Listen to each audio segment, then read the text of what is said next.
ಎಲ್ಲಿ ಅಲ್ಲ ನಾವು ಇಲ್ಲಿ ನಾಗೇಶ್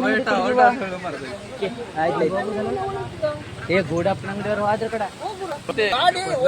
ಅಕ್ಷಯ್ ಕೇಳ್ರ ಕಡ ಅಕ್ಷಯ್ ಕೇಳ್ರ ಕಡ ಎಲ್ಲಿ ಇದ್ದಿತ್ರ ಕಡ ಅವರು ಒಂದ್ 8 ಗಾಡಿ ಇರುವ ಮತ್ತಲ್ಲಿ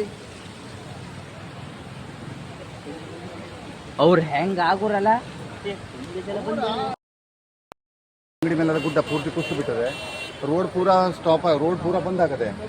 ಇಂಪಾರ್ಟೆಂಟ್ ಯಾರು ಬರಲಿಲ್ಲ ಆಗಿದೆ ಅಂತ ಇಲ್ಲಿ ಮಾಡಬೇಕಿತ್ತು. ಮತ್ತು ಗುಡ್ಡ ಕುಸಿತಾ ಇದೆ, ಇಲ್ಲಿ ಕುಸಿತಾ ಇದೆ. ಇಲ್ಲಿ ಸಮೀಪ ಇದ್ದೀನಿ ಸರ್ ನಾನು. ಹೈವೇ ರಾಷ್ಟ್ರೀಯ ಹೆದ್ದಾರಿ ಗಂಗಾವಳಿ ಸೇತುವೆ ಆದ ತಕ್ಷಣ. ಹೌದು ಸರ್, ಪೂರಾ ಇದೊಂದು ಬ್ರೇಕಿಂಗ್ ನ್ಯೂಸ್ ಮಾಡಬೇಕಿತ್ತು. ನಮ್ಗೆ ಯಾರು ಬರಲಾಗಿದೆ. ನಾನು ಕಳಿಸ್ದೆ, ವಿಡಿಯೋ ಕಳಿಸ್ತಾ ಇದ್ದೀನಿ ನಿಮಗೆ. ಸುದ್ದಿ ಒಂಚೂರು ನಾನು ಹೇಳಿದೆ ನಿಮಗೆ. ಈಗ ಸುದ್ದಿನೂ ಸಣ್ಣ ಸಣ್ಣ ಹೊಡಿತಾ ಇದ್ದೀನಿ. ಗಂಗಾವಳಿ ಸೇತುವೆ ಈ ಕಡೆಗೆ ಟ್ಯಾಂಕರ್ ಅಂತೂ ನೀನು ಹೋಗಿದೆ. ಅಂಗಡಿ ಒಳಗೆ ಒಂದು ಲಕ್ಷ್ಮಣ್ ಅಂಗಡಿ ಅಂತ ಒಂದಿತ್ತು. ಅಂಗಡಿಯವರು ಪೂರ್ತಿ ಎಷ್ಟು ಜನರು ಜೀವಂತ ಸಮಾಧಿಯಾಗಿತ್ತು. ಮುಂದೆ ಗಾಡಿ ಟಾಪ್ ಇತ್ತು ಆವಾಗ. ಈಗ ಗಾಡಿ ಟಾಪ್ ಕಾಣಿಲ್ಲ ಕಂತದ್ದು ಅಲ್ಲಿ ರೇತಿ ಹೋಗಿತ್ತೇನೆ.